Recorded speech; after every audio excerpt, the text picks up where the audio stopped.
Hi everyone. My name is Melvin Kanashiro, and today I'll be presenting CivicFlow, which is a Honolulu building permit delay predictor and pre-submission requirements agent.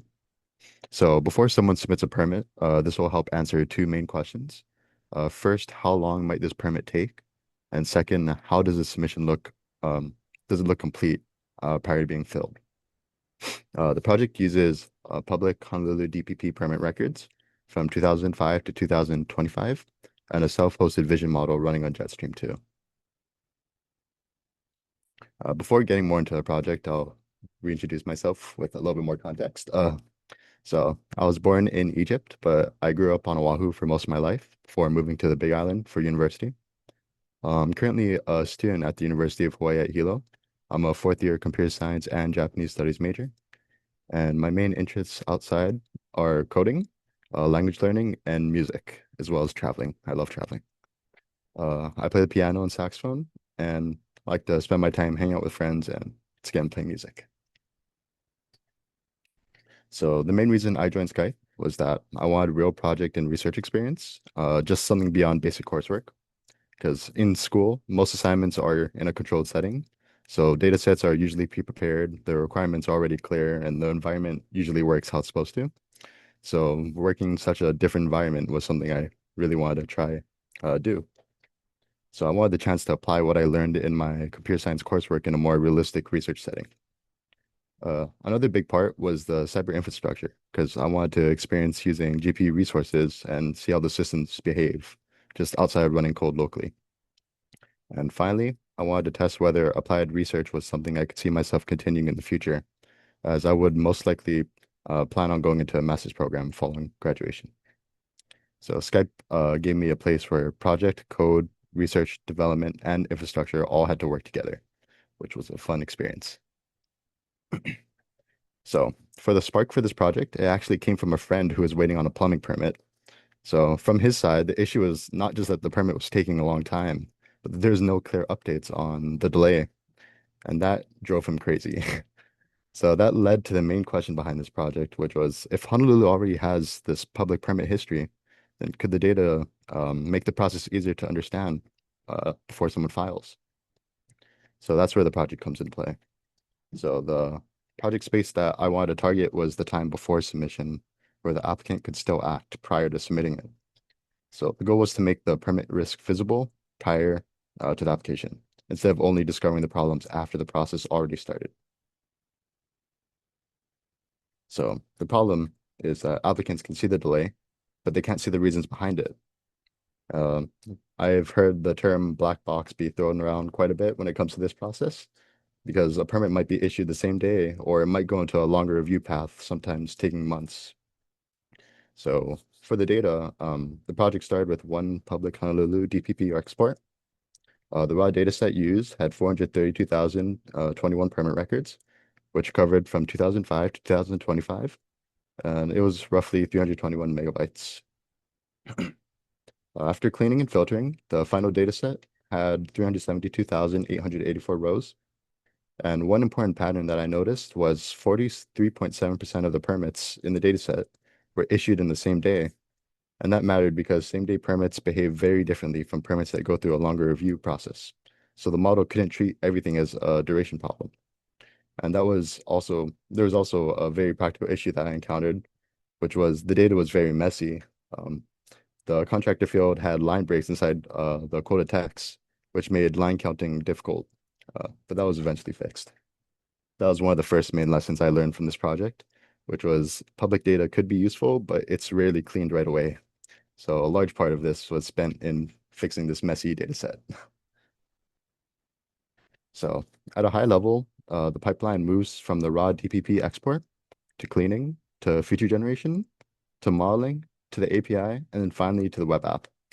So the cleaning step handles dates, money fields, and work type flags. The feature step created 41 pre-filling fields, which were used to train and serve the two XGBoost models. And the two XGBoost models were the two stages that I decided on. So you could think of it as stage A and stage B. So stage A or model A checked if the permit was likely to be issued on the same day, which would be a classification model. And stage B or model B asked if not the same day, how long might this review take, which was a regression model. Additionally, I also implemented a leakage guard because in machine learning, leakage happens when a model gets information that's not supposed to have in real life. So for this project, you can think of it as like getting the approval dates or final statuses or perhaps fees collected, because these are fields that you'd only know after the permit's already gone through the process. So I thought upon a rule that was fairly straightforward. If an applicant wouldn't know the information prior to filing, the model can't know it either. So as a result, the model is trained and tested using the same kind of information the web app would actually collect from the user. The cyber infrastructure part of my project focused on the vision model. So CivicFlow runs on a Quen 2.5 VL 7 billion parameter model on Jetstream 2 through VLLM, exposes the OpenAI compatible endpoint. So the backend can call the self-hosted model in a similar way that it would call a traditional cloud model. And with this, it allowed for three things. First, it avoided the per call costs that you'd get if you use something such as OpenAI, so API. It also made it possible to run a model that was too large for my own local development setup, as my PC is not that powerful. And third, since I set up in a way that the endpoint is OpenAI compatible, the backend can be swapped between Jetstream 2 endpoint and another provider, and it wouldn't require any major code rewrites, which is useful after the program concludes and I'm not able to have access to the instance. And that was also another difficulty that I encountered as part of the project, as working with CUDA packages and versions was quite difficult. Thankfully, I was able to fix that after some troubleshooting, but that was another useful learning experience that I learned, which is how to troubleshoot these various issues that comes from version mismatches. And yeah, finally, an operational choice that I made uh, was to allow CivicFlow to work with metadata-only checks, sort of a graceful fallback. So it would allow the GPU to be shelved when idle, and it wouldn't break the processes. So before I go into my demo, I will show the packet, or sorry, the permit that I used. So I chose a solar permit checklist summary to test it out. It features a completed project information section and application summary, and it's signed by the owner. It is, however, missing vital parts that may be required, such as construction drawings, labeled dimensional plans, and so forth. So by running it through the process, it should get flagged as incomplete. So here's the video of me running it through the process.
Sorry, Melvin, are we meant to be getting audio from the video that you're playing?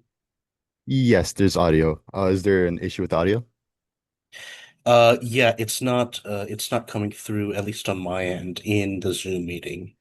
Oh no. Yeah, I've been reading it though, and you're almost done. I think we're good. Hmm.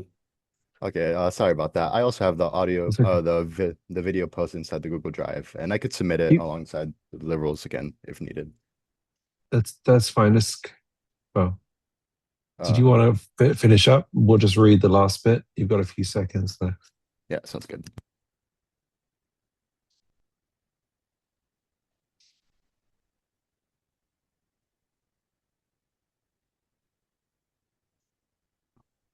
All right. Sorry about that.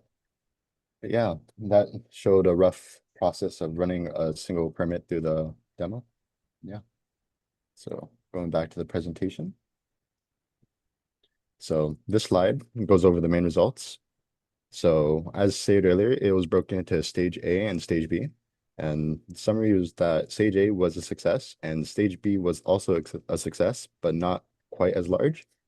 So the evaluation used was held out 2024 to 2025 permits. So the model only used fields that it would know prior to filing. Stage A received a ROC AUC of 0.951, and ROC AUC, or receiver operating characteristic, it just measures how well the model separates into two groups. So the two groups for stage A would be the same day permits and non-same day permits. So getting a score of zero point 0.5, for example, is close to guessing. A score of 1 is perfect. So getting a 0.951 is a strong score. And that means that same day eligibility is learnable from pre-filling fields. Stage B, however, as stated, was a little bit more hard. The mean absolute error was 85.2 days, and the constant mean baseline was 86.4 days. So the duration model was in fact a slight improvement over a basic estimate, around a 1.4% improvement, I believe. However, the model also had an optimism bias of 52.1 days, meaning that it tended to predict shorter review times rather than what actually happened for the review track permits. So with the findings of stage B, it wasn't a failure. However, it is limited currently. It slightly improves over a simple baseline. So there is some signal in the data, but it's not enough to confidently claim that you could get a precise number prediction, which is why it was later adapted to use coarse risk bands rather than pretending that you could guess the exact date from the current state. So the product claim isn't that it could give you the exact number of days, but rather it could give applicants a better signal risk before they file. So the main thing I learned from building this project wasn't that the model was perfect, but rather how to build a more trustworthy system around these imperfect models. So trust and accuracy are important, especially when working with a civic system, and staying honest with limitations should be prioritized. So some other important things I learned were that infrastructure is a part of machine learning. So running a vision model means dealing with GPU drivers, the package versions, the service reliabilities and such. The second was that leakage can hide everywhere. Uh, in early development, blindly following strong results wasn't ideal, and that's something I had an issue with. Uh, and third, uncertainty should be shown. So as stated, stage B is currently limited, so the product shouldn't pretend to give a perfect day count. Rather, utilizing this, it was adapted to give wristbands, and it made the limitations clear while still aiming to be accurate. So going forward, the biggest technical gap would be improving the review duration model. Same-day routing is the strongest result, but predicting how long the longer review permits is going to take is still the harder problem. Future work includes potentially using survival modeling for time to issuance, or perhaps calibrating uncertainty ranges, or even adding user accounts and save runs, and as well as improving the review duration side of the system. My broader research direction I would like to take is in applied machine learning, especially where data and user-facing risk communications meet. As working with such a system, I found to be enjoyable. Yeah. I'd like to thank my mentors, Andrew and Ahan, for their guidance and feedback about the experience. I also want to thank UH, the Hawaii Data Science Institution, as well as SCIPE and the NSF for funding this experience. And finally, I'd like to thank Dr. Sean Cleveland, Dr. Alex Stokes, Shivani, and all the other people who made this program possible. It truly was a great learning experience. I do believe it was valuable. And for anyone interested, I have the GitHub repo as well as the demo link and my LinkedIn here if anyone would like to reach out and connect. And one small note for the demo, if you're interested in using it immediately, I currently have it behind a password wall as the initial testing used my personal OpenAPI key. However, if you're interested in testing it out now, I left the current password for access on the slide. This password wall will, however, be removed probably in a week or so following the completion of the program. So beyond that, you probably won't need a password. Yeah. Thank you guys. Wonderful. Thank you very much. Very, very involved project, and I really like the GPU usage on Jetstream. That's wonderful. Does Thank anyone you. have any questions?